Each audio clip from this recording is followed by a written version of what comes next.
They left him sleeping peacefully beneath the palms, sailing away with laughter that echoed cruelly across the waves. But none of them could ever imagine what their harmless joke would awaken deep inside Dylan. He stood on the deserted shore, first confident of their return, then bewildered, and finally gripped by the chilling realization of abandonment.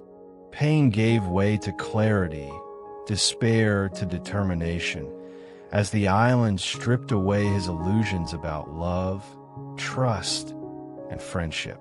Yet, this betrayal was only the beginning, an unexpected path toward profound internal transformation. Dylan didn't yet know who he was about to become, but the silence around him promised a journey far deeper and more meaningful than any he'd previously known. Dylan Harris leaned back on the warm sand, squinting at the brilliant afternoon sun filtering through the rustling palm leaves overhead. For the first time in months, the endless demands of his life back home felt distant, softened by the rhythmic whispers of waves rolling gently onto the shore. He breathed deeply, savoring the salty air, and glanced lazily toward his wife, Emily, laughing as she splashed ankle-deep in the azure waters, surrounded by her inseparable friends, Sarah and Rachel. The trio's laughter echoed across the tranquil island beach, a private sanctuary they'd chosen for a weekend escape. Dylan had never particularly felt at ease with Sarah and Rachel. Their sense of humor always seemed to hinge on subtle cruelty disguised as playfulness. Still, he'd agreed to this trip, determined to find relaxation and perhaps mend the quiet rift he sensed growing between himself and Emily. "You joining us, Dylan?" Emily called, waving at him from the water's edge. Her voice was cheerful, yet there was a faint mischievous glint in her eyes. "In a minute," Dylan answered, closing his eyes with a contented sigh. He allowed himself to drift into an easy sleep, lulled by the soft murmur of ocean and the distant calls of tropical birds. When his breathing grew steady and even, Sarah elbowed Emily gently, smirking. "He's out like a light. Want to give him a little scare?" Emily hesitated, eyes fixed on Dylan's peaceful face, lips parted slightly in sleep. "Are you sure it's harmless?" Rachel scoffed lightly. "Oh, come on. Dylan's always boasting about how tough he is. We'll leave him here for a couple hours. No phone. Nothing. Let's see how Mr. Survival Man reacts when he wakes up alone." The hesitation faded from Emily's expression, replaced by a conspiratorial smile. "Fine, but only a few hours." Quietly, with exaggerated caution, the three women gathered their belongings, tiptoed toward the boat bobbing gently just offshore, and climbed aboard. As the engine sputtered to life, they cast amused glances back toward the beach, barely containing their laughter. Unbeknownst to them, as their boat pulled further away, a sudden gust of wind swept across the water, scattering their charts and notes, a critical detail overlooked in their hurry. The small cluster of similar islands on their map blurred together unnoticed, a navigational error now sealed by carelessness. Back on the beach, Dylan stirred slightly, shifting beneath the gently swaying palm leaves. Dreams flickered through his mind, fragmented scenes of city life gradually giving way to distant images of vast oceans and endless horizons. A few hours later, Dylan awoke slowly, blinking against the glare of a now descending sun. Stretching and yawning, he rubbed the sleep from his eyes, surprised by the silence around him. The laughter and splashing had ceased, replaced only by the rhythmic sighs of waves and rustling palms. Sitting upright, he scanned the empty shoreline, expecting to see Emily and her friends nearby. The beach, however, was deserted. He stood, brushing sand from his shorts, confused but calm. Sarah? He called out, his voice absorbed by the thick foliage. No answer returned, only the soft whisper of wind through the trees.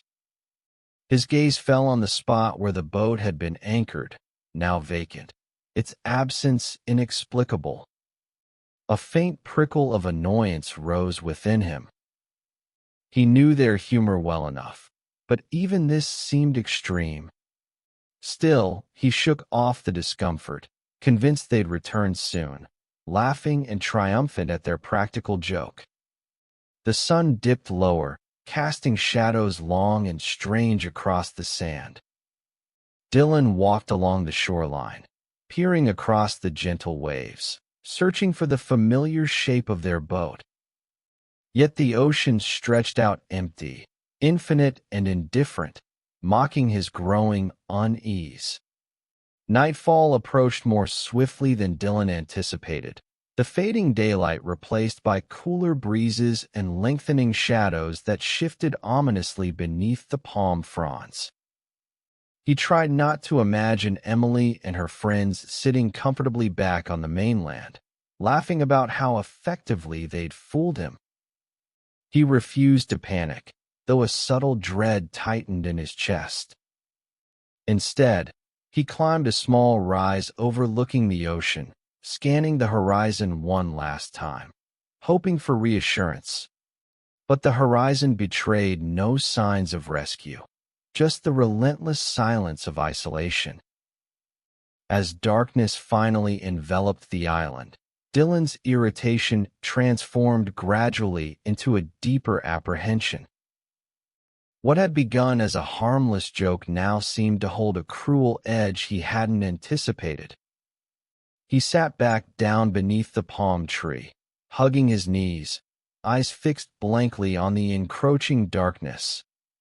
And for the first time, he allowed himself to wonder if Emily truly understood how deeply their playful cruelty could cut, how quickly an innocent prank could spiral beyond control. Dylan's eyes flicked open abruptly, the thin veil of sleep torn away by an unsettling quietness. He blinked at the starlit sky, momentarily disoriented by the sudden nightfall. The gentle murmur of waves now held an eerie undertone, each pulse of water whispering unanswered questions. He rose, brushing off grains of sand clinging stubbornly to his clothes, and stood there motionless, senses alert to the profound stillness enveloping the island. "Emily," Dylan called again, his voice sharper now, tinged with mounting concern. He strained his ears against the night, listening intently for any sound, laughter, whispers, or even the familiar distant purr of their boat engine. Instead, he was met only with silence, a silence that deepened with every passing second, heavy and almost palpable. Stepping forward cautiously, Dylan moved along the shoreline, scanning the horizon with an anxious intensity. The ocean, once a soothing sapphire, was now an unsettling expanse of ink, punctuated only by faint reflections of starlight on rippling waves. There was no silhouette of the boat, no trace of Emily's mischievous smile or the laughter of Sarah and Rachel. Nothing. A bitter chuckle escaped his lips, forced and uneasy. "All right, funny. You've had your laugh now," he muttered into the darkness, expecting, hoping, that his voice would break the tension, drawing Emily and her friends from their hiding places, sheepishly admitting their elaborate joke. But still, no answer came. Determined not to panic, Dylan inhaled deeply, exhaling his uncertainty into the brisk ocean air. He walked toward the spot where they'd left their belongings, only to discover the beach empty. He suddenly remembered leaving his phone aboard the boat, another small detail that had seemed trivial in daylight. Now, Isolated without any means to contact the outside world, anxiety stirred within him like a coiled serpent, poised and ready. "It's just a joke," Dylan repeated, convincing himself of the reassuring mantra. "They'll come back any moment." But each repetition felt increasingly hollow. He began pacing along the water's edge, restless and uncertain, eyes repeatedly drifting toward the darkened horizon. His thoughts, initially clouded by irritation, slowly crystallized into genuine worry. He knew Emily's sense of humor could be edgy, but leaving him overnight alone on an island, this was something else entirely. Perhaps something had happened. Could they have run into trouble? Engine failure, perhaps? That thought comforted him briefly, offering an explanation less troubling than the alternative, that Emily had willingly abandoned him here, however briefly, as a cruel jest. Yet hours trickled by like sand slipping through trembling fingers, each moment draining Dylan's dwindling reserve of optimism. The sky above became brighter as dawn approached, painting streaks of soft pink and gold over the distant horizon, yet the beautiful display brought him no comfort. Instead, it was a cruel reminder that far more time had passed than the few hours Emily had promised. As daylight crept slowly over the island, Dylan finally forced himself to explore further inland, hoping irrationally that he might find Emily or her friends laughing quietly behind the next tree. Yet the dense foliage yielded no secrets, only deepening his isolation. Palm trees and tangled vines loomed overhead, indifferent to his distress. Birds chattered in hidden branches, oblivious to the fear gripping his heart. His stomach tightened painfully, hunger mingling unpleasantly with apprehension. Dylan realized he hadn't eaten since early yesterday, his body now quietly protesting this neglect. The practicalities of his situation slowly took hold. No phone, no food, and no fresh water in sight. He remembered Emily teasing him about his supposed survival skills and winced bitterly at the irony. Now was the moment for those idle boasts to become reality. Returning to the beach, Dylan methodically gathered driftwood, arranging a sizable signal on the sand. Letters large enough, he hoped, to be visible from the air or sea. "Help!" The message screamed silently upward, bold yet fragile beneath the relentless glare of the morning sun. Standing back, Dylan scanned the empty horizon once more.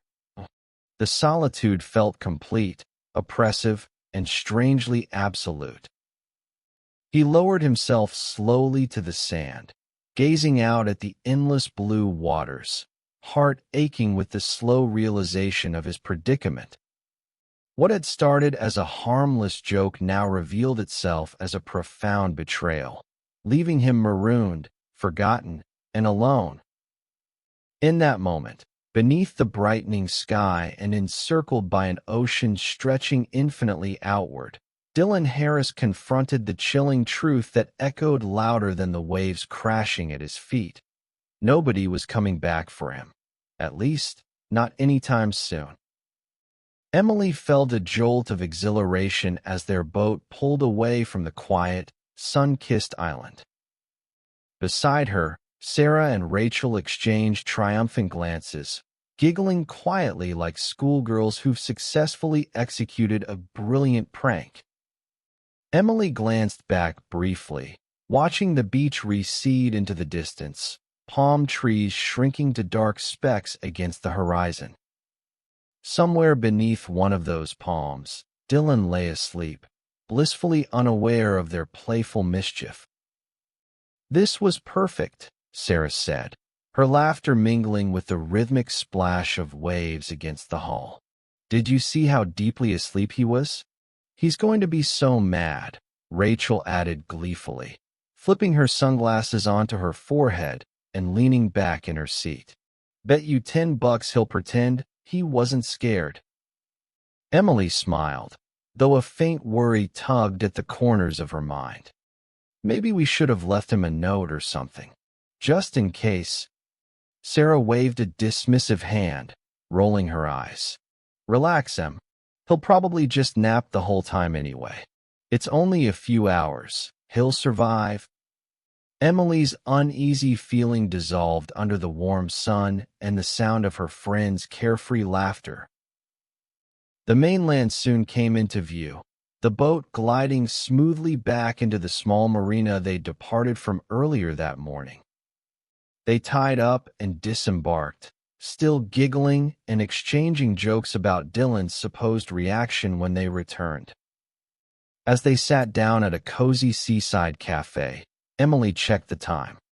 All right, let's give him a couple of hours before we head back, she said, sipping her iced tea thoughtfully. He'll definitely be annoyed by then. Rachel leaned forward conspiratorially.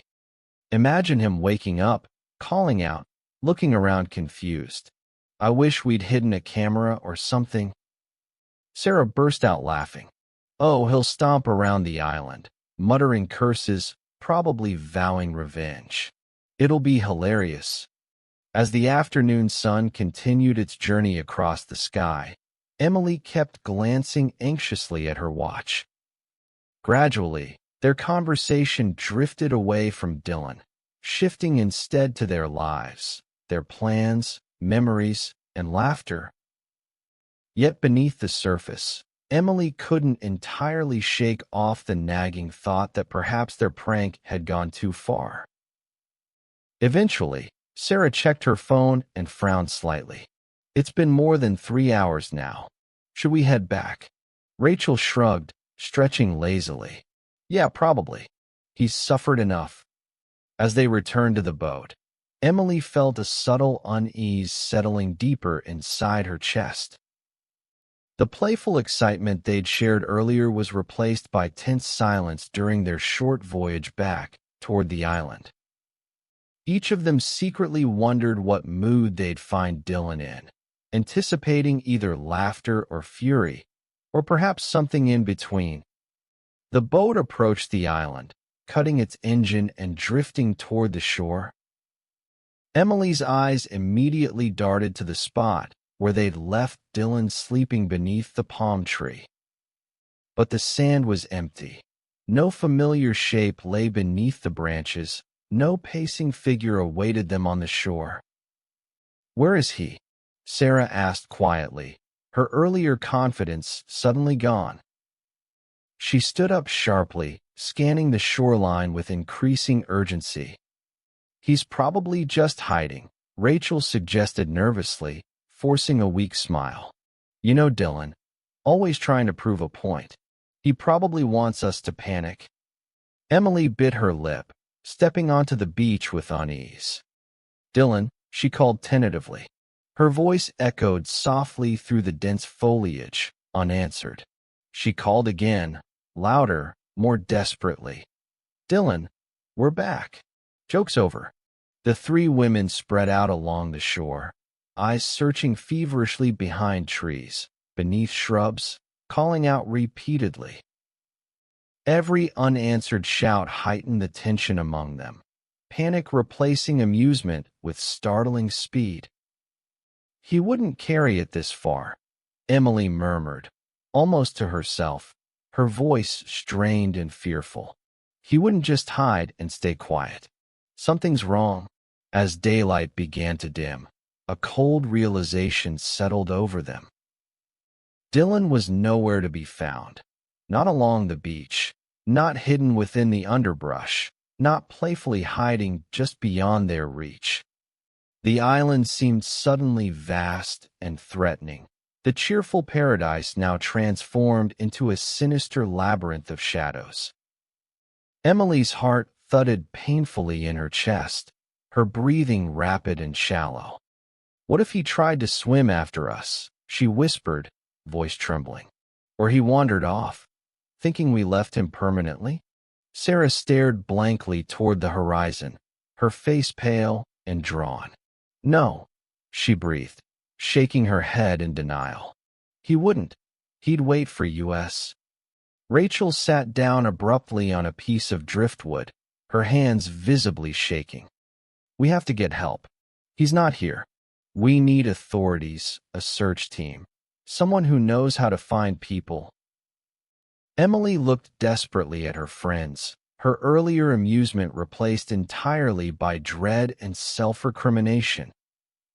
Her husband, left behind in what was meant to be a harmless prank, had disappeared into thin air.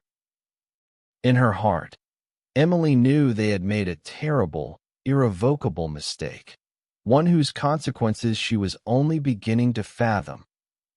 As the island's shadows deepened, silence once again swallowed their frantic voices, leaving only the gentle whispers of wind through palms, mocking reminders of their carelessness, and the ominous sense that their joke had become something much darker.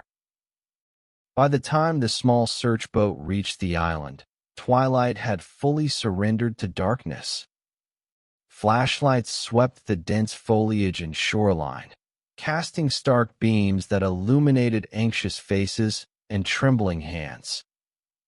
Emily stood rigidly near the shoreline, arms tightly crossed against her chest, eyes raw from tears she could no longer hide. Beside her, Sarah paced relentlessly, while Rachel sat motionless, her face pale and drawn, illuminated intermittently by the sweeping flashlight beams. The local authorities, a handful of search and rescue workers accompanied by 2 seasoned island rangers, had quickly mobilized once the women had raised the alarm. The urgency in their voices had been met with immediate action, yet now, their careful, methodical movements across the sand and through the brush betrayed growing frustration and puzzlement. "Ma'am, are you absolutely certain this is the right island?" The lead ranger, a stern, middle-aged man named Paul, asked Emily cautiously. He kept his voice steady and professional, masking any trace of doubt that could exacerbate her fear. Yes, absolutely," Emily stammered, voice shaking. "We anchored right here, exactly here. Dylan was asleep under that palm tree." She pointed insistently, desperate for her memory to be reliable. Paul nodded slowly, yet exchanged a subtle glance with his companion, a younger ranger named Ethan, whose skeptical expression reflected his own concerns. Something wasn't adding up. Hours of thorough searching had yielded no trace of Dylan, no footprints, no disturbed vegetation, nothing to indicate that anyone else had even stepped onto this particular island. "We'll expand our search," Paul reassured her calmly, masking his growing unease. "There are several nearby islands. It's possible he somehow moved to another location." Emily shook her head, frustrated tears escaping again. "He wouldn't leave here willingly. He'd wait for us. He'd stay exactly where he knew we'd left him." Paul turned away silently, signaling his team to spread their search radius. Flashlights pierced the night, beams crossing like ghostly swords, while radios crackled softly with the voices of distant teams scouring adjacent islands. The methodical urgency contrasted starkly with the bleak, empty silence of the island itself, as if nature were holding its breath, hiding secrets it refused to reveal. Unbeknownst to Emily and her companions, their critical error lay concealed within scattered charts and misplaced confidence, a navigational oversight that had led them to the wrong island entirely. Their frantic efforts, however diligent, were now tragically misdirected.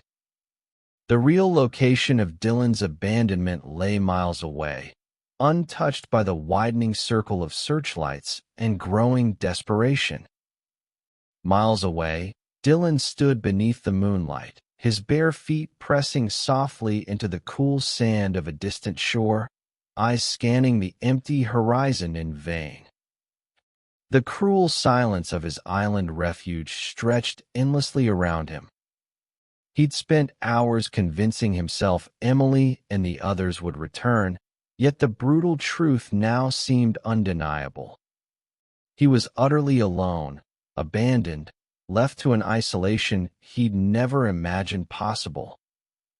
With a shiver, Dylan turned toward the darkened interior of the island, confronting a reality he had earlier chosen to ignore. His survival now depended entirely on him. There was no cavalry coming, no rescue boat racing to his aid. Every step he took deeper into the shadowy jungle was heavy with the reluctant acceptance of this truth. Moving with careful precision, Dylan searched for a suitable place to shelter. Amid the unfamiliar sounds of the island, the occasional rustling leaves, soft murmurs of unseen creatures, he felt small, vulnerable, yet determined. He began constructing a basic shelter from fallen palm fronds and sturdy branches he gathered by feel and instinct, guided only by the faint glow of starlight filtering through the trees. In the solitude of the night, his mind raced with images of Emily. Had she realized their mistake yet? Was she desperately searching? Or had their cruel game simply spiraled into something forgotten, overlooked, perhaps dismissed as trivial? Anger flared momentarily within him, then subsided into a deep, lingering ache. Eventually, exhaustion overtook his troubled thoughts, and Dylan curled into his makeshift shelter, shivering lightly against the unfamiliar coolness of the night. He stared blankly at the thick canopy overhead, its shadows gently swaying in a rhythm dictated by the island's indifferent breeze. As the oppressive quiet settled upon him, Dylan felt a strange resolve begin to take root, a determination born of necessity, whispering quietly that he could, and would, endure this. Back on the original island, as dawn broke through the restless night, Emily stood beside Paul, eyes swollen and haunted. The expansive ocean around them held no answers, only the cruel reality of emptiness. "Nothing yet, ma'am," Paul said gently, exhaustion coloring his voice. "We'll keep looking, but don't stop," Emily pleaded softly, desperation etched deeply into her features. "Please, you have to find him." But her words hung fragile and uncertain, lost in the morning wind as it danced cruelly across the waves. For Emily, Sarah, and Rachel, the growing dread that their joke had transformed irreversibly into tragedy was now an undeniable truth. Far from their frantic searchlights and growing despair, Dylan began his second day alone, stranded and determined, unaware that he'd been abandoned far beyond any place rescuers would ever think to look. Morning arrived like a reluctant companion, its pale golden glow gradually dissolving the shadows that had enveloped Dylan throughout the night. His body, stiff from sleeping on a makeshift bed of palm fronds, protested as he rose, but physical discomfort was quickly overshadowed by the raw, gnawing pangs of hunger.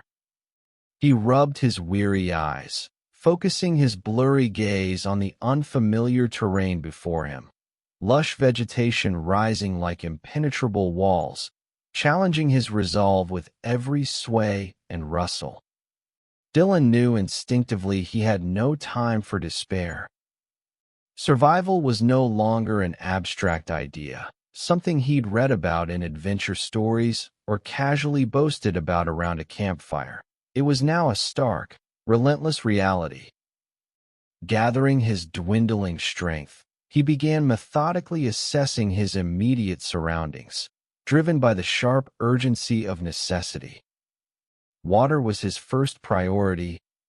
Moving cautiously through the dense underbrush, He carefully listened for any sign of fresh water, rivulets trickling over rocks, subtle splashes, or gentle gurgling.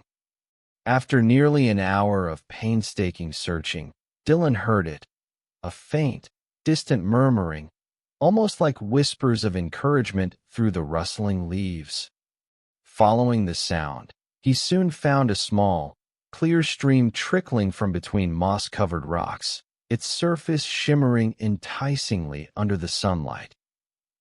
He fell to his knees, cupping the cool water gratefully in his palms, savoring every refreshing sip. Water ran down his chin and soaked his shirt, but he hardly cared. The simple discovery invigorated him, filling him with renewed purpose. With water secured, food became his next challenge. Dylan returned to the shoreline, scanning the edge of the jungle for edible plants or fruit. He cautiously examined unfamiliar berries and leaves, wary of anything that might cause sickness. Finally, he spotted clusters of ripe bananas hanging invitingly from a large tree, partially obscured by dense foliage. With effort, he climbed the tree, muscles aching and fingers scraped raw by rough bark. Yet the reward was sweet. Fresh bananas, their taste sharp and vivid, easing the hunger clawing inside him.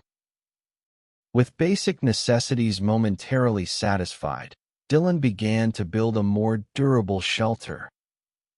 He gathered driftwood, branches, and thick leaves, fashioning them into a rough but sturdy lean-to against the side of a fallen tree. His movements grew more confident, driven not just by survival instincts, but by a quiet determination that emerged from within him. He worked tirelessly, sweat mingling with grime on his face, hands blistered and bruised, but gradually the shelter took shape, simple, functional, and oddly reassuring. As the days blended seamlessly into one another, Dylan established routines.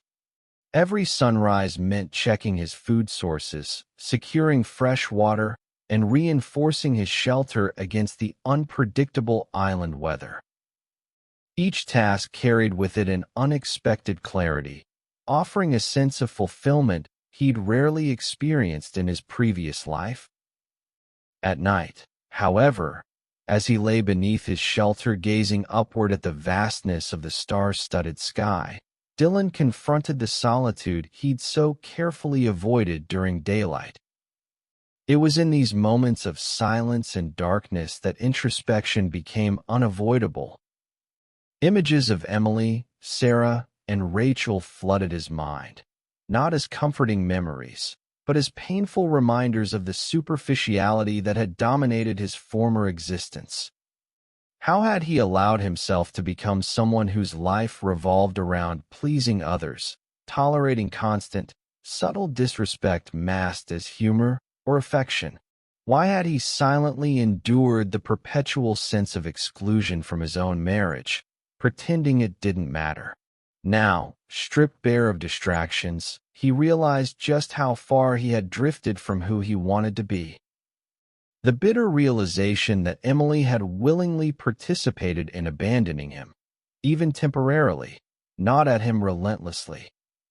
He'd always believed their relationship was built on mutual respect, yet their prank exposed an uncomfortable truth. He was disposable, easily set aside for amusement. The recognition cut deep, carving a wound that solitude amplified with unyielding clarity. Yet amid the pain, Dylan felt a spark, a quiet strength born from survival and self-reliance. He understood that this isolation was not merely punishment but a strange, harsh gift, compelling him to confront who he was and, more importantly, who he wished to become. Every discomfort, every hardship, each hungry pang now carried purpose, shaping him anew with each passing hour. Sitting quietly beside the stream one morning, Dylan watched the sun's golden reflection ripple softly across the water's surface, and he found himself embracing an unexpected sense of gratitude. The island, in its harsh indifference, had forced him to rediscover himself, to strip away pretenses and illusions until nothing remained but raw, uncompromising truth. In that quiet moment of reflection, Dylan realized he was changing, transforming beneath the pressures of solitude and necessity, reshaped by forces he had never anticipated. This island was more than a place of survival. It had become his crucible, testing and refining his spirit. Across the expanse of waters separating Dylan from the mainland, a very different form of desperation unfolded. Searchlights sliced through dense foliage, teams of rescuers combed shorelines inch by inch, and helicopters circled endlessly over the clusters of tiny islands dotting the sea. Yet, despite their tireless efforts, each passing day ended with the same bleak result. Nothing. No traces, no clues, just a growing void that gnawed relentlessly at everyone involved. Emily felt the weight of each failed day pressing heavily upon her. She watched helplessly from the beach, fingers clutching her phone tightly, hoping each vibration would bring news. Sarah and Rachel, once partners in playful mischief, were now shadows of their former selves, silent and withdrawn. Their initial hope had eroded, replaced by a hollow ache and self-recrimination, fueled by guilt they couldn't escape. Another island clear. Paul, the lead ranger, reported solemnly, his voice exhausted and grim as he approached Emily after yet another fruitless day. He glanced toward the horizon, the late afternoon sun casting long, disheartened shadows over the restless sea. We've covered nearly every spot in this cluster. I just don't understand it. Not a single sign. Emily's throat tightened, eyes filling with tears she no longer bothered to hide. You're sure? Absolutely sure. Paul hesitated, compassion softening his weary face.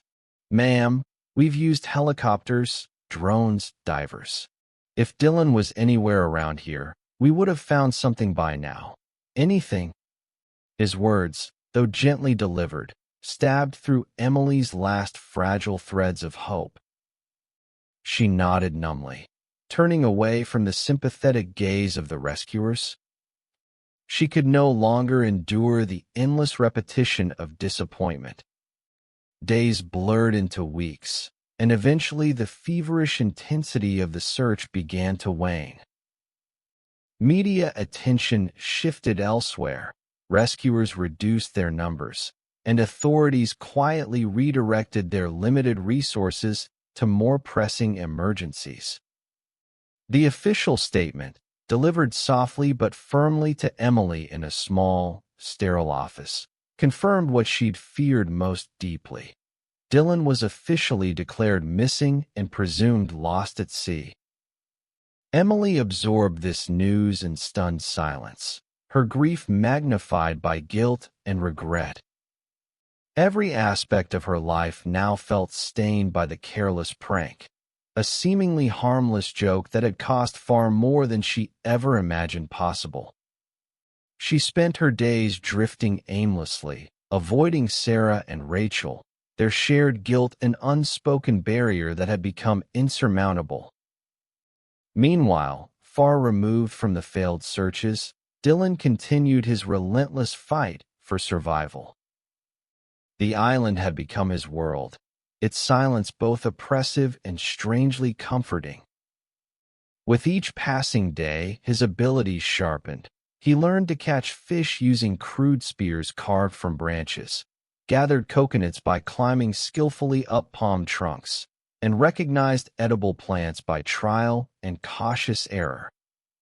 The rhythms of survival gave him purpose, grounding him in an existence defined not by the absence of rescue, but by the tangible successes of each hard-won meal, each sheltered night. In the evenings, he would sit by the crackling fire he'd painstakingly learned to make, its flickering light casting dancing shadows around him. It was during these quiet moments that his thoughts inevitably drifted toward the mainland, toward the life he'd left behind. But the ache he once felt for that life had gradually faded, replaced by a quiet determination to never again become so dependent on the whims and judgments of others. Each night beneath the vast, indifferent sky, Dylan felt himself drifting further away from who he had once been. He began to see his isolation not as abandonment, but as liberation, a chance to truly understand himself without distractions or obligations to people who had never fully appreciated him. Back on the mainland, Emily found herself trapped in a different sort of isolation, one of grief and self-imposed solitude. Friends and family tried offering comfort, but each kind gesture felt hollow. Sarah and Rachel moved away, their friendship dissolved under the unbearable weight of mutual blame.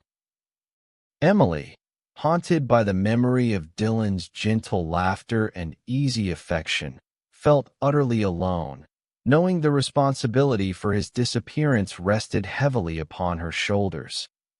When the official search finally ended, Emily visited the island one last time. She stood at the shore, gazing out over the empty waters, silent tears streaming down her face. The island, now quiet and abandoned by the search teams, held no answers, only the faint echoes of their tragic mistake. As Emily turned to leave, a bitter acceptance settled within her. Dylan was gone, truly gone, and she would carry the pain of their reckless prank for the rest of her life. Far away, beneath a sky ablaze with stars, Dylan stoked his campfire, savoring the warmth against the cool night air. He knew nothing of the mainland's decision or Emily's grief. Yet in that moment, staring into the dancing flames, he felt a profound sense of peace, a peace born not from hope of rescue, but from the quiet realization that he had finally begun to live on his own terms. Days on the island blurred seamlessly into weeks, and Dylan had long lost track of how many suns and moons had passed since his abandonment. Survival had ceased to be a desperate struggle and had become routine, almost comforting. He rose with the dawn, bathed in the cool freshness of the small stream he'd claimed as his own, and foraged in the dense vegetation or fished in the sparkling shallows. Each task had become second nature, executed with quiet precision and confidence born from necessity. Yet, with basic survival now assured, Dylan found himself increasingly restless, curiosity tugging at his thoughts. He knew every inch of the immediate vicinity, the trees whose branches sheltered him, the bushes whose fruits fed him, but beyond these familiar areas lay mysteries still unexplored. With survival no longer his only priority, his adventurous spirit gradually awakened, pushing him deeper into the heart of the island. One morning, fueled by this newfound urge, Dylan packed some dried fish and coconut pieces and ventured inland, following narrow animal trails that wound through thick jungles and dense undergrowth. The air became heavier as he moved further away from the coastline, the sunlight barely penetrating the thick canopy above. The humidity clung to him, sweat running in slow rivulets down his back, but his pace never slowed. Driven by an inexplicable urge, he pressed forward. As he emerged into a clearing, Dylan halted abruptly, his heart jolting at the sight before him. Scattered across a small, grassy opening stood the remnants of structures, weather-beaten wooden shacks, leaning precariously under the weight of years of neglect. Vines crawled up their decaying walls, and roofs had partially collapsed, giving the place an eerie, ghost-like quality. The silence around him was oppressive, broken only by the occasional whisper of the breeze rustling the palm fronds overhead. Dylan approached cautiously, each step deliberate as he moved toward the nearest structure, peering warily through gaps in the warped planks. Inside, the gloom revealed overturned chairs, cracked plates, and rusted cookware scattered across the dirt floor. It was clear this place had been abruptly abandoned, frozen in a moment of chaos and panic. Stepping carefully into the shack, Dylan felt a chill despite the tropical heat.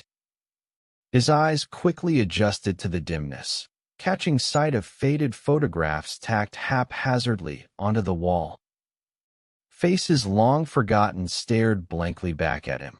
Strangers who, he sensed instinctively, had once experienced exactly what he now endured. Beside a makeshift bed of palm leaves, a tattered journal caught his eye. Dylan picked it up gingerly, its cover worn and pages yellowed by age and humidity. His fingers trembled slightly as he turned the brittle pages, skimming handwritten notes faded but still legible enough to decipher. Words leapt from the page, chilling in their stark simplicity. August 17th, shipwrecked. 3 survivors. Supplies scarce.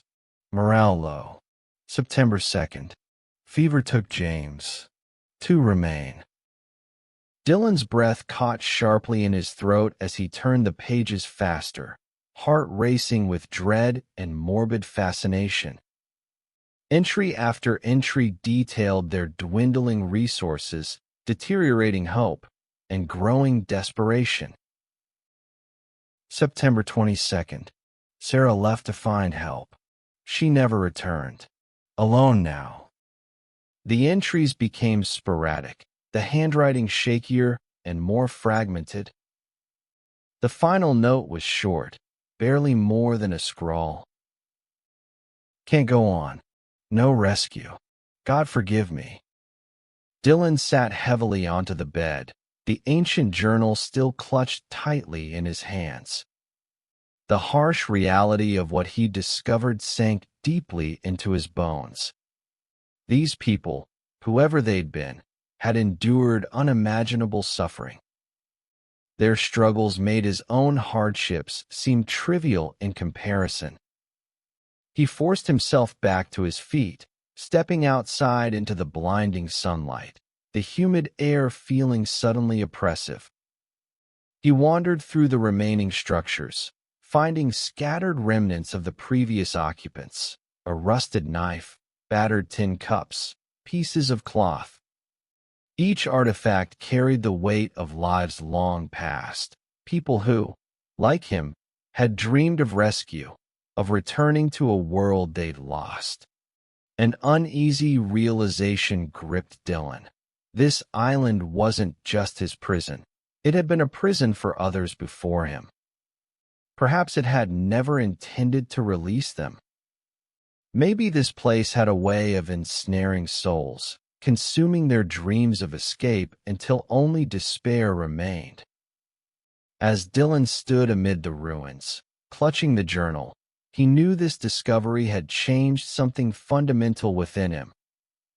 Survival was no longer just about food, water, or shelter.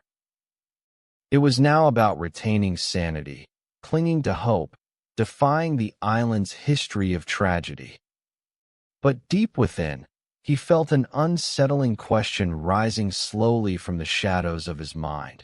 Had the island revealed its secrets to give him strength, or was it simply showing him the inevitable fate that awaited him too? In the days that followed his haunting discovery, Dylan returned frequently to the ruined settlement. Drawn by an intangible connection he now felt to those nameless people whose lives mirrored his own. Each time, he combed meticulously through the wreckage, unearthing more journals and faded notes hidden beneath layers of dirt and foliage. Gradually, their stories became clearer, offering both lessons and warnings, whispers of encouragement and silent cautions that spoke to him across the chasm of time. Inspired by these fragments of humanity, Dylan decided to chronicle his own experiences, gathering materials from the abandoned shacks, scattered sheets of paper, worn pencils, and faded ink. He began to write, capturing his struggles, victories, fears, and revelations.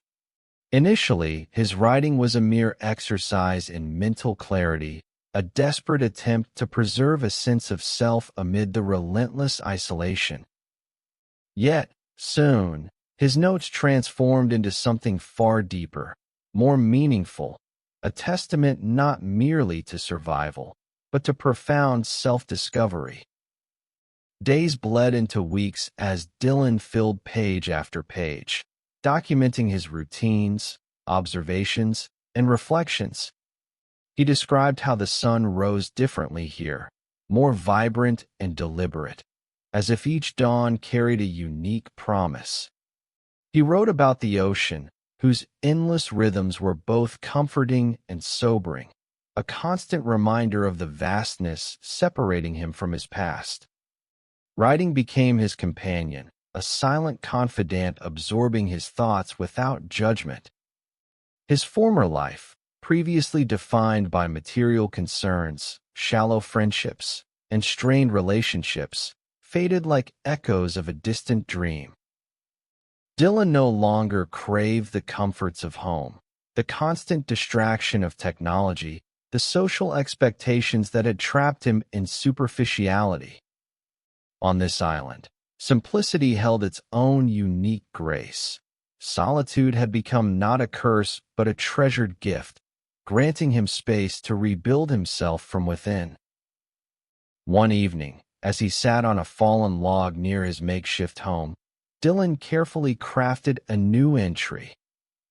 The flickering firelight illuminated his thoughtful face, casting dancing shadows around him. Today, I finally understand what freedom truly is. It's not escaping this island, nor returning to the world that left me behind. True freedom is understanding who you are when everything else is stripped away. I've found peace here, not by waiting to be rescued, but by rescuing myself from who I once was. He set the journal aside and stared into the fire, feeling the weight of those words deeply. This clarity, born from solitude, had opened his eyes. The island was no longer a prison. It was a sanctuary. The realization filled him with profound gratitude, as if the island itself had conspired to bring him precisely to this moment, teaching him lessons impossible to learn elsewhere. Over time, Dylan improved his shelter, turning it into a sturdy cabin using techniques he'd learned through trial, error, and patience. He planted small gardens of edible plants and herbs, devised ingenious traps for wildlife, and crafted nets to catch fish with surprising skill. The island provided everything he truly needed: food, water, shelter, and he, in turn, became its careful guardian. He began to explore more deeply, discovering hidden caves adorned with ancient pictograms and secluded waterfalls whose cascading waters shimmered brilliantly in sunlight. Each discovery was meticulously documented, enriching the pages of what now felt increasingly like a comprehensive book, a manual for survival, yes, but also a philosophical treatise on solitude, nature, and the true essence of living. Yet, despite the vastness of his explorations, Dylan deliberately avoided signaling for help. He abandoned thoughts of rescue entirely, dismantling the large SOS signals he'd once carefully built along the shoreline. The idea of returning to the mainland, to Emily, Sarah, Rachel, and the superficial life they'd represented, held no attraction anymore. His trust had been broken too profoundly, and the scar left behind had reshaped his understanding of relationships, loyalty, and love. One afternoon, beneath the comforting shade of towering palms, Dylan closed his eyes, inhaling deeply the fresh, salt-laden breeze. The island, once a source of despair and isolation, had become his home, a place where he'd forged a new identity from fragments of pain and introspection. Each breath reaffirmed the harmony he had achieved within himself, a balance untainted by external expectation or obligation. As night fell softly around him, Dylan opened his journal once more, the stars above him offering silent companionship. He wrote deliberately, each word chosen with care. My life before was defined by others, by their opinions, demands, and whims. Here, on this island, I'm finally myself. I've learned that being alone doesn't mean being lonely. Solitude can heal wounds inflicted by careless hands. If ever these words are found, know this: the true wilderness isn't this island. It's the world I left behind. Closing the journal gently, Dylan smiled to himself, a quiet, peaceful certainty settling in his chest. The island had given him the greatest secret of all, the knowledge that life could be lived simply, deliberately, and joyfully. He had no desire to escape. Instead, he embraced his isolation as a second chance, grateful for the unlikely circumstances that had brought him here. In the tranquil darkness, Dylan knew with unwavering clarity that this island was exactly where he belonged, and for the first time, he felt completely and utterly free. 10 years had passed, each one measured not in calendar pages, but in the slow, deliberate rhythm of tides and seasons. Dylan had grown deeply accustomed to the solitude of his island sanctuary, his once frantic need for companionship replaced by quiet introspection and tranquil routines. The man who'd arrived frightened and angry had long vanished, leaving behind a person in perfect harmony with nature, someone who could read subtle changes in weather, track animals through dense jungles, and navigate the island blindfolded if necessary. His hair had grown long and unruly, streaked by the sun's relentless bleaching, and his skin bore evidence of countless days beneath an unforgiving tropical sun. His makeshift cabin had evolved into a sturdy home, its walls woven from bamboo and palm leaves, the roof carefully layered to resist storms. Every corner of the island now held meaning for Dylan, a memory, a lesson, a place of peace. Yet, one clear morning, as Dylan stood atop a rocky cliff overlooking the endless blue ocean, he noticed something that shook him from his serene routine: a ship, a speck of white against the distant horizon. For a moment, his breath froze, his heart pausing in disbelief. It had been so long since he'd last glimpsed human life. He wondered briefly if he'd imagined it, if solitude had finally conjured ghosts from the depths of his subconscious. Squinting, he watched carefully as the ship drew closer, its form becoming unmistakably real. He felt his chest tighten with a strange mixture of excitement and dread. For years, he had deliberately avoided any action that might attract rescue. No signal fires, no messages drawn in sand. The thought of rejoining civilization had gradually become alien to him, even vaguely unsettling.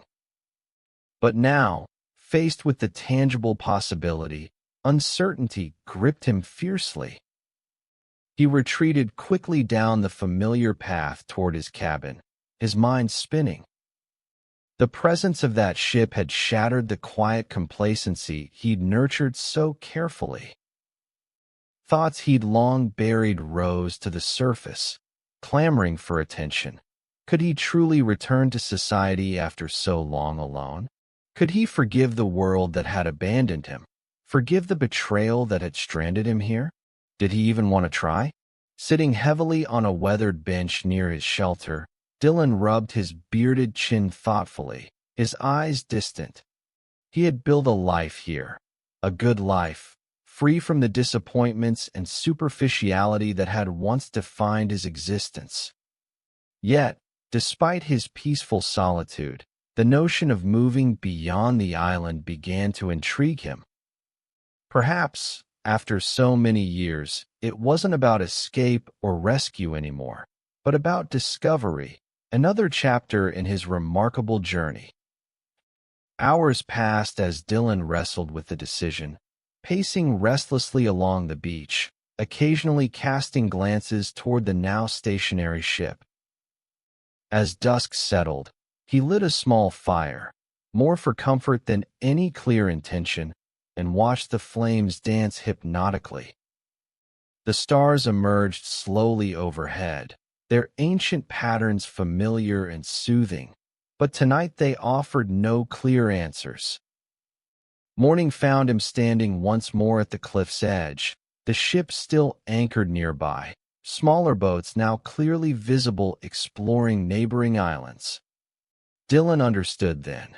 This was a scientific expedition, researchers mapping the region, unaware that they were mere miles from an extraordinary story, a man who had survived a decade of isolation. Taking a deep breath, Dylan hesitated one final moment, weighing the enormity of what he was about to do. With steady hands, he gathered driftwood and palm fronds, meticulously arranging them into a large signal pile on the highest visible point of the shoreline. Pausing, he clutched a burning branch, staring at it with mixed anticipation and dread. He closed his eyes briefly, silently acknowledging the island that had sheltered, challenged, and ultimately healed him. He felt gratitude and a quiet sadness in leaving it behind, but beneath those feelings was something stronger, curiosity and an inexplicable sense of readiness. Opening his eyes, Dylan lowered the flame, igniting the signal fire. It roared to life quickly, sending thick, smoky tendrils into the sky, clearly visible against the cloudless morning. Standing beside it, heart pounding steadily, Dylan watched as distant figures on the ship suddenly shifted, drawn by the unexpected column of smoke. As smaller boats turned immediately in his direction, Dylan felt a sense of finality and, surprisingly, liberation. He was no longer running away, nor was he passively waiting. He was stepping forward deliberately, willingly, prepared to embrace whatever the next phase of his life might offer. The boats approached steadily, closing the distance between Dylan and the outside world, yet the uncertainty remained. Would they understand what he'd endured, what he'd learned? Could he reconcile who he had become with who they would expect him to be? Those questions would have answers soon enough, he realized, as the first boat drew near enough for him to distinguish faces filled with shock, awe, and intense curiosity. Standing tall and calm, Dylan raised his hand slowly, a simple wave welcoming their arrival, ready, after a decade of solitude, to finally move forward into the unknown. The arrival of the expedition boats to the shore was surreal, a moment Dylan had imagined countless times, yet nothing could have prepared him for its emotional intensity. As the small crafts touched the sand, crew members leaped onto the beach, their faces etched with astonishment and cautious curiosity. Dylan stood calmly, his rugged, weather-worn appearance startling them into momentary silence. "Are you real?" a young researcher finally asked hesitantly, breaking the quiet tension. Dylan managed a slight smile, and used to speaking aloud after years of solitude. His voice came out rough, hesitant at first, then steadier with each word. "I think so. My name is Dylan." The expedition leader stepped forward, extending a cautious yet welcoming hand. "I'm Dr. Marcus Reed. We're surveying these islands. How long have you been here?" 10 years, Dylan replied softly, the weight of that truth hanging heavily in the air. Stunned murmurs rippled among the crew, exchanged glances reflecting disbelief mixed with admiration. Within moments, cameras appeared, capturing images of the island survivor. Dylan was escorted gently to the waiting boat, where he felt strange sensations, the softness of cushioned seats, the hum of engines, the jarring reality of human voices, overwhelming him. Days later, Dylan found himself seated aboard a larger vessel, medical staff carefully examining him, astonished by his remarkable health despite prolonged isolation. Questions flooded in waves, both from scientists seeking data and journalists sensing a sensational story. The world had changed dramatically, Dylan soon realized, as he glimpsed unfamiliar technologies, sleek screens, and devices glowing quietly around him. Each discovery felt alien, almost dreamlike, yet he accepted it calmly, allowing his rescuers to guide him gently back into the modern era. Upon returning to the mainland, Dylan's survival became an overnight sensation. Headlines splashed his story worldwide, capturing imaginations across every continent. Cameras flashed relentlessly, journalists competed fiercely for exclusive interviews, and talk show hosts clamored to feature the miracle castaway, as they quickly dubbed him. Dylan's remarkable decade-long solitude resonated deeply with a global audience starved for authenticity in an increasingly superficial world. Yet amid the whirlwind of attention, Dylan felt detached, almost as if observing a life that belonged to someone else. His rescue was no longer simply a return. It had become a rebirth. He realized quickly that sharing his experiences openly would mean surrendering the profound privacy he had grown to cherish. In the quiet privacy of his temporary quarters, Dylan reached for the journals he had carefully preserved, pages filled not only with survival techniques, but reflections that had reshaped his view of existence. He began organizing his writings meticulously, transforming scattered notes into a compelling manuscript that captured both the tangible skills of island living and the deeper, transformative journey he'd undergone. Released within months of his return, Dylan's book, Solitude Secret, became an instant global phenomenon. Readers gravitated toward its raw honesty, embracing the stark wisdom he had earned through isolation. It wasn't merely a guide to physical survival. It was a profound exploration of self-discovery, simplicity, and genuine freedom. The book resonated with millions, prompting conversations about modern life, authenticity, and personal resilience. Yet fame brought discomfort. Each interview felt intrusive, every public appearance draining. Dylan quickly realized that he had no desire to remain shackled to a past that had once discarded him. The man who had survived 10 years alone on a forgotten island was no longer Dylan Harris. He had transformed into someone else entirely, someone unrecognizable to the society he'd left behind. Quietly, methodically, he began laying groundwork for a fresh start. He used earnings from his bestseller to purchase land in a remote coastal village, a place untouched by modern noise, its rhythms slow and soothing. There, he built a modest home reminiscent of his island refuge, surrounded by nature and shielded from intrusive eyes. He legally changed his name to Ethan Brooks, a symbolic shedding of his previous identity. consciously closing the door on Dylan Harris. The man who had trusted blindly, suffered betrayal, and survived against impossible odds. Months later, a select few noticed his disappearance from public life, but Ethan Brooks faded easily from the world's fickle memory. News stories captured headlines, the public moved on, and Dylan's sensational return became just another fleeting chapter in popular history. In his secluded haven, Ethan Brooks found contentment once again. His days echoed the rhythms he'd cherished on the island. Quiet mornings spent tending gardens, afternoons immersed in writing, and evenings contemplating stars that felt comforting in their familiar silence. Occasionally, he wandered to the shore, gazing across the endless ocean, not with longing, but with deep gratitude for the solitude and lessons it had given him. He had returned to civilization only to understand fully that his true place was apart from it.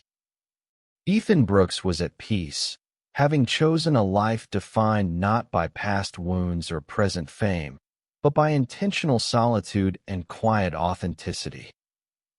The world had offered him fame and fortune. Instead, he had reclaimed something far more valuable: himself. Emily had long since tucked away the darkest chapters of her past, sealing them behind carefully constructed layers of a new life. 10 years had passed since the tragic disappearance of Dylan, and she had painstakingly rebuilt her existence from the shattered fragments left behind. She was remarried now, to a kind, stable man named Andrew, who brought steadiness into her life, offering calmness where Dylan's absence had left only turmoil. Together they had 2 beautiful children, Anna and Jake, whose innocent laughter often helped drown out the whispers of old guilt. Life was comfortable now, routine and predictable. Emily had learned to embrace the quiet simplicity of motherhood and family dinners, soccer games, and school recitals. Memories of Dylan rarely surfaced anymore. She had become skilled at suppressing them beneath layers of distractions, rationalizations, and quiet acceptance of a past that couldn't be changed. Yet one quiet afternoon, as Emily sat folding laundry in their cozy, sunlit living room, the TV murmuring softly in the background, her carefully crafted world was abruptly shattered. The program switched to an exclusive interview segment, a rare feature with a mysterious author who had become an international sensation overnight. The calm, confident voice of the host introduced the guest, mentioning his remarkable survival story, his best-selling book, and the profound isolation that had reshaped his life. Something in the host's description, 10 years alone, miraculous rescue, profound solitude, made Emily's heart stutter uneasily. She looked up slowly, her eyes fixated on the screen as the camera shifted to reveal the face of the guest. The basket of folded clothes slipped from her fingers, scattering garments across the floor. Her breath caught painfully in her chest, a sharp gasp echoing softly through the otherwise silent room. "Dylan," she whispered, trembling, as the man on screen began to speak. His features were weathered, his hair silvered by time and exposure to the elements, but unmistakably familiar. His eyes, however, were different, deeper, calmer, radiating a profound inner peace she'd never seen before. He spoke quietly, deliberately, with the calm cadence of someone profoundly changed by experiences most people could scarcely imagine. Emily felt panic rising within her, memories she'd long suppressed flooding back vividly. The laughter shared on their wedding day, the warmth of his hand in hers, and then the crushing weight of guilt when they'd returned to find him missing. The cruel realization that the man she'd believed lost forever had survived, rebuilt himself, and chosen not to seek her out was overwhelming. She barely heard the interviewer's questions, fixated instead on the calm confidence Dylan projected. He seemed content, self-assured, and utterly detached from any pain of his past. It felt as if he had consciously erased her existence entirely from his memories, a reality that struck Emily harder than any physical blow. Guilt consumed her, an intense wave of remorse washing over her as she considered the life Dylan must have endured because of their careless prank. She had mourned him, struggled through countless nights of torment, and eventually accepted his loss as a tragedy beyond her control. Yet now, confronted by undeniable proof of his survival, Emily realized her mourning had been meaningless. He hadn't perished. He had flourished without her. Desperate for closure, or perhaps forgiveness, she frantically searched for a way to contact him, ignoring calls from Andrew and the puzzled voices of her children asking if everything was okay. Her world shrank down to the urgent, almost obsessive need to reach Dylan, to explain, apologize, perhaps even beg for understanding. Emily spent days scouring the internet, contacting publishers, publicists, and anyone who might know Dylan's whereabouts. Each lead ended in frustration, but she refused to relent. Her determination intensified, fueled by the gnawing ache of guilt and longing for redemption. Finally, after exhausting nearly every avenue, she stumbled upon a thin trail of information. Dylan had changed his identity, severed nearly all ties with his past, and retreated into privacy far from the glare of fame. Yet she persisted, driven by an overwhelming need to hear his voice, to find some small fragment of forgiveness, or at the very least, acknowledgement. She penned letters, sent emails, and made countless phone calls, each attempt met by silence or polite but firm refusals from representatives protecting Dylan's new, fiercely guarded privacy. As days stretched into weeks, Emily grew increasingly desperate, her obsession straining the fragile seams of her new family life. Andrew, bewildered and hurt, watched helplessly as his wife withdrew deeper into herself, tormented by a past he couldn't understand. Sitting alone one night, surrounded by unanswered letters and discarded drafts of apologies, Emily felt tears of frustration sting her eyes. In the silence, she realized bitterly that the man she sought forgiveness from was no longer the Dylan she once knew. He had survived without her, rebuilt himself without her, and deliberately erased the memory of her betrayal. She understood then, with brutal clarity, that she was chasing a ghost, one who had willingly left her behind, just as surely as she had once abandoned him.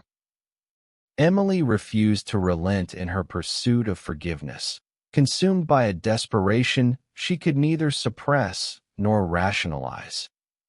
Days turned into weeks, marked by restless nights and anxious hours spent chasing leads that vanished as quickly as they appeared. Friends and family watched helplessly as her newfound obsession strained the fabric of her carefully woven life, her marriage beginning to fray beneath the silent weight of her unresolved past. One evening, as rain tapped steadily against the window, Emily sat hunched over her desk, illuminated by the pale glow of her computer screen. Her hair, once carefully styled, now hung limply around her exhausted face. Her eyes, bloodshot from days of relentless searching, suddenly widened in disbelief as a new piece of information surfaced on her screen. A phone number, barely discernible amid paragraphs of protective disclaimers and deliberate anonymity. Her heart thumped erratically, palms sweating as she quickly scribbled the digits onto a crumpled notepad. The realization was both thrilling and terrifying. She had finally found Dylan, or rather, Ethan Brooks, as he now chose to call himself. For hours she sat frozen, staring at the number, her courage fluctuating wildly between frantic hope and crippling doubt. Would he forgive her, or even acknowledge her existence? Could a single conversation ever bridge the abyss of pain and betrayal? Eventually, trembling fingers dialed the number, each digit pressed deliberately, breath held tightly in her chest. The phone rang, the sound distant and hollow, echoing with her anxiety. But there was no answer, only a cold, impersonal voicemail greeting that offered no solace. Yet Emily refused to accept defeat. She dialed again and again and again, driven by a stubborn determination bordering on desperation. Each unanswered call felt like a rejection, yet each attempt fueled her persistence. Days passed in a blur of unanswered calls and relentless pursuit until her husband, Andrew, confronted her with pained bewilderment in his eyes, silently pleading for her return from the distant emotional place where Dylan still held sway. But Emily was beyond reason now, compelled by the unrelenting torment of guilt and longing. Finally, as midnight drew close one lonely evening, her resilience shattered into raw, trembling vulnerability. With shaking hands, she typed a simple message into her phone, a desperate plea distilled into 3 stark words. "Dylan, forgive me." She pressed send, the message vanishing silently into the ether, taking with it her fragile hope. Emily stared blankly at the glowing screen, feeling utterly hollow. There was nothing left now but silence and the painful uncertainty of whether her plea would ever reach him. Hundreds of miles away, beneath the tranquil solitude of a night sky scattered with stars, Ethan Brooks sat alone, his modest home bathed in the gentle glow of a single lamp. The quiet buzz of his phone, a rare intrusion into his carefully protected solitude, startled him from his peaceful contemplation. Picking up the device reluctantly, he frowned at the unfamiliar number displayed upon the screen. Curiosity tugged at him, cautious yet undeniable. Ethan slowly opened the message, eyes scanning the short, anguished plea. The name Dylan was a ghost from his past, conjuring painful memories he'd deliberately locked away. Memories of betrayal, abandonment, and the deep wounds inflicted by the people he'd trusted most. Emily's plea stirred a dormant pain within him, an ache he'd spent years patiently soothing beneath the balm of solitude and self-discovery. As Ethan sat silently, memories surged like a sudden tide. The laughter that had masked mockery, the cruel prank framed as playful mischief, and the harsh realization of how easily he'd been discarded. He recalled vividly the raw despair he'd felt, the profound sense of abandonment that had driven him to the brink of hopelessness. Yet alongside the pain rose the memory of his resilience, the strength he'd discovered on that distant island, the person he'd become in defiance of past hurts. In that quiet moment, Ethan understood the truth clearly. Emily sought forgiveness not for his sake, but for her own. She was haunted by guilt, tormented by the realization that her actions had consequences beyond her imagining. Her sudden plea was not a balm for his wounds. It was a request for relief from her own burden of guilt. With deliberate resolve, Ethan closed the message, his expression calm, yet resolute. He placed the phone gently on the table, its screen dimming into darkness once more. He would offer no response, grant no absolution. He'd long since released his anger, replacing bitterness with acceptance, but he owed Emily no comfort. Her plea, desperate though it was, belonged to a chapter of his life he'd closed irrevocably. He stood slowly, stepping toward the window overlooking the quiet expanse of ocean. The waves whispered softly beneath the moonlight, their gentle rhythm a comforting reminder of his solitude and inner peace. Ethan felt a sense of profound freedom in letting her message fade unanswered into silence, consciously choosing his present serenity over a past scarred by betrayal. For Ethan Brooks, the door to Dylan Harris and the life he'd once lived had closed permanently, sealed by years of quiet healing and deliberate transformation. He gazed toward the horizon, the darkness vast and peaceful, a symbolic representation of the limitless possibilities still awaiting him. Emily and the shadows of their past had no place in his future. And as the night quietly deepened around him, Ethan smiled softly, a gentle, content expression born of genuine freedom, grateful to finally and fully let go. Dawn broke gently across Ethan Brooks' secluded home, the first rays of sunlight filtering softly through half-drawn curtains.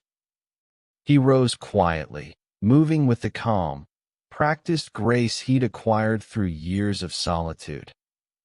Each step was purposeful yet relaxed, reflecting the quiet assurance of someone who had fully embraced his chosen isolation. Ethan cherished these early hours. The silence of the morning was comforting, untouched by the intrusions of the past. Sipping his tea, he stood at the window, eyes calmly surveying the distant ocean. Its endless blue expanse mirrored his inner state, vast, serene, and free from turmoil. His gaze drifted briefly toward the phone resting silently on the table, a tangible reminder of Emily's desperate plea for forgiveness. The message had been left unanswered intentionally, a conscious decision rooted deeply in self-preservation.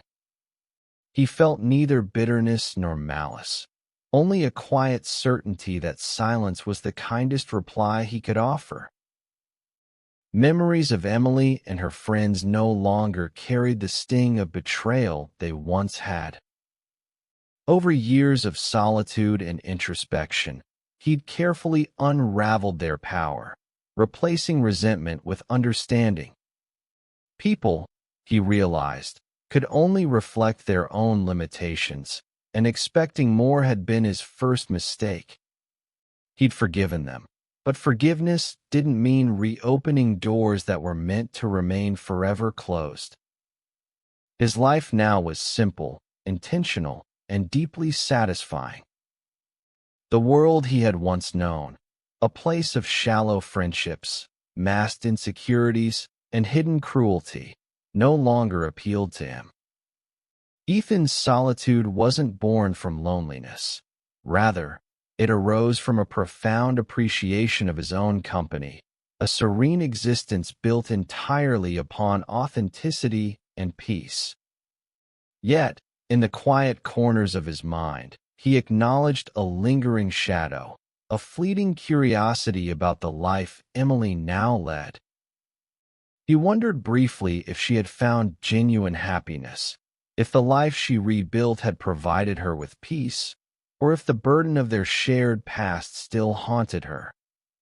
But these musings passed swiftly, carried away on the gentle ocean breeze. Ethan knew that his concern now lay beyond those old ties. His focus had shifted inward, toward personal growth and lasting tranquility. Hundreds of miles away, Emily awoke to a different reality. The unanswered message had slowly fractured the careful walls she'd erected around her guilt. Days blended into sleepless nights, the silence from Ethan's side amplifying the magnitude of her remorse. She recognized with painful clarity the depth of her mistake, a careless moment of cruelty that had robbed her of a man who had once trusted her implicitly. The strain of her obsession had impacted her family deeply. Andrew, patient and kind, had done his best to offer support, but even his understanding had limits. Their home, once warm and comforting, was now burdened by an invisible tension. Emily's inability to let go of Dylan had introduced doubt into their marriage, created distance where once there had been closeness. One afternoon, sitting alone in the quiet kitchen, Emily stared blankly at her phone, the silence from Dylan. Ethan, she reminded herself, echoing loudly in her mind. Tears blurred her vision as she finally accepted the bitter truth. Ethan's silence was deliberate, a conscious rejection of her plea. He had chosen peace, forgiveness through distance, and she could not fault him for protecting himself from the person who had inflicted such lasting pain. She took a deep, shuddering breath, pushing the phone away gently. Acceptance settled over her like a heavy cloak, a mixture of sadness, resignation, and deep remorse. The realization that Ethan had moved forward without her, healed by solitude and self-reflection, was both painful and enlightening. She understood finally that her path lay in embracing her own choices, learning from them, and letting go of the past. Emily stood slowly, crossing the room to gaze out the window at her children playing happily in the backyard. Their laughter was innocent, untouched by the regrets she carried. Watching them, she felt a spark of determination to rebuild her life once more, this time fully conscious of the weight her actions held. She could no longer chase ghosts or cling to hopes of absolution. Ethan's silence was final, an unspoken boundary she had no right to cross. As the sun began its slow descent toward the horizon, Emily felt the first gentle stirrings of peace. It was fragile, tentative, but undeniably present. She knew the past could never be rewritten, but perhaps its lessons could guide her future. With quiet resolve, she silently promised herself to live intentionally, thoughtfully, and with genuine compassion, qualities she had painfully learned through loss. Far away, Ethan continued his quiet, deliberate morning routine. He walked slowly along the shoreline, waves gently washing across his feet, the ocean's rhythm soothing and familiar.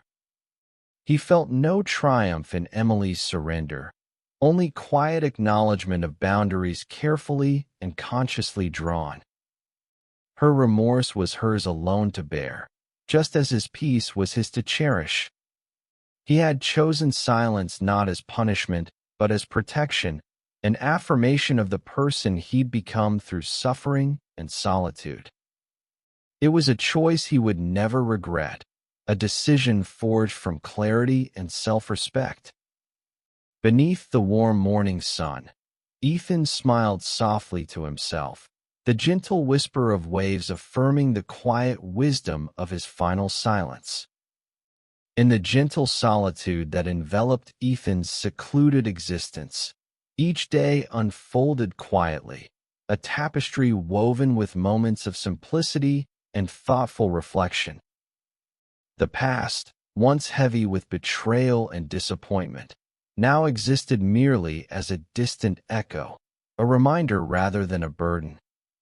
Ethan had cultivated an inner peace through years of patient introspection, consciously nurturing a life rooted deeply in authenticity and quiet resolve.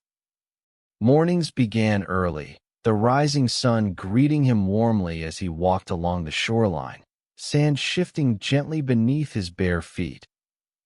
He welcomed the rhythmic whisper of waves, their endless ebb and flow a soothing metaphor for life's inherent balance, always changing yet steadfast in their consistency. Each sunrise reaffirmed his chosen path, a quiet existence deliberately removed from the noise and superficiality he'd once known.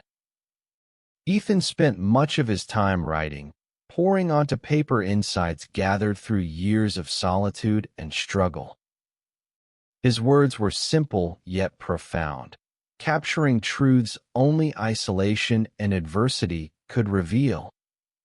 Readers worldwide continued to find meaning in his writings, drawing strength and clarity from the stark honesty woven into every line. Yet despite global acclaim, Ethan consciously maintained his distance, engaging with the world solely through written pages and carefully guarded anonymity. He understood profoundly that his experience had grown far beyond his own survival. It had evolved into a universal parable. His journey taught valuable lessons about human connection, responsibility, and the profound consequences that careless actions could bring. His silence toward Emily had not been merely personal.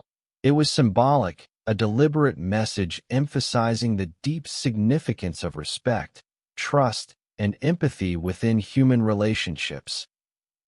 Through his quiet choice, Ethan illustrated vividly how silence itself could become a powerful form of communication, a clear boundary, a thoughtful response to careless cruelty, and an affirmation of one's dignity and self-worth.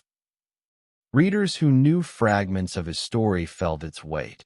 His decision to remain silent resonated deeply, teaching them more effectively than words ever could about accountability and compassion. Occasionally, Ethan received letters from people touched by his story, strangers who found strength in his experiences, who drew courage to face their own challenges, or who learned the value of intentional living.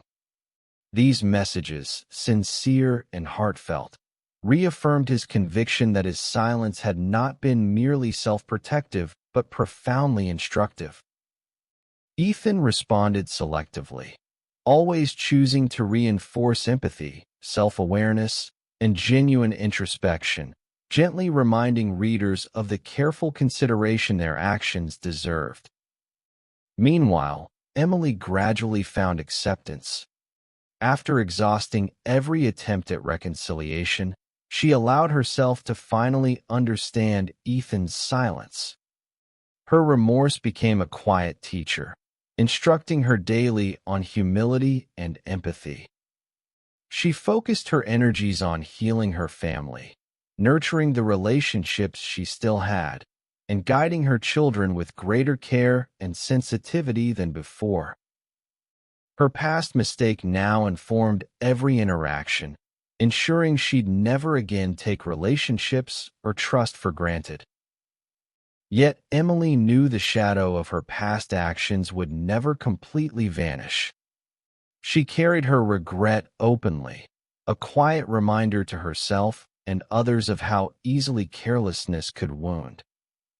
She grew wiser and kinder, her newfound understanding shaping her into a better, more compassionate person, one capable of genuine remorse and careful accountability. Back in his coastal haven, Ethan had come to fully appreciate the rare gift solitude had offered him, a life of purpose, free from the constraints of societal expectations or the pain of broken trust. Every moment felt intentional now, each decision deliberately considered. He had not simply survived his ordeal. He had emerged stronger, wiser, and infinitely more conscious of life's delicate interconnectedness. As days turned to months and years, Ethan continued to live with peaceful contentment, untouched by lingering bitterness or unresolved regrets. His final silence toward Emily remained an enduring statement, gently echoing across distances both geographical and emotional. It communicated profoundly the lasting impact of thoughtlessness and betrayal, yet also highlighted the resilience and quiet dignity of someone who had found strength within himself. One tranquil evening, Ethan sat by the gentle flicker of a fire, the ocean whispering quietly nearby. He glanced upward, the stars above shimmering softly in the velvet darkness, an endless canopy that reminded him of the vastness of life's possibilities. He felt an overwhelming sense of gratitude for everything he had endured and learned, recognizing fully how his journey had become more meaningful than he'd ever anticipated. He knew now that his story, filled with hardship, survival, and deliberate silence, had become something greater than himself. It stood as a lesson, a cautionary tale, and an inspiration, gently teaching anyone who discovered it the true value of empathy, mindfulness, and genuine connection. Ethan had transformed his solitude into a lasting legacy, using silence to speak clearly and compassionately about responsibility, respect, and human decency. As the night deepened around him, Ethan smiled softly, heart filled with quiet satisfaction. His life's path had taught him invaluable truths, and he embraced fully the peaceful wisdom he'd earned. In the profound stillness of his final silence, Ethan Brooks had finally become exactly who he was always meant to be: free, balanced, and entirely at peace. In the end, silence became Dylan's greatest teacher, his solitude a pathway to truths he never expected to discover. Standing at the edge of the ocean, gazing at the horizon stretching endlessly before him, he realized his years of isolation had not merely healed old wounds, but had gifted him with wisdom beyond price. Betrayal had shaped him, loneliness had strengthened him, and forgiveness had freed him. Yet the lesson remained clear. Every action we take echoes profoundly in someone else's life. Dylan understood now that true freedom wasn't found in escaping one's past, but in accepting it without bitterness. As waves whispered gently against the shore, he smiled softly, breathing deeply the salt-tinged air. The past could not be changed, but his future, shaped by wisdom earned through pain, was entirely his own. He turned away slowly, leaving footprints washed away by the tide, his final thought lingering long after. The greatest journeys we take are often the ones we never intended.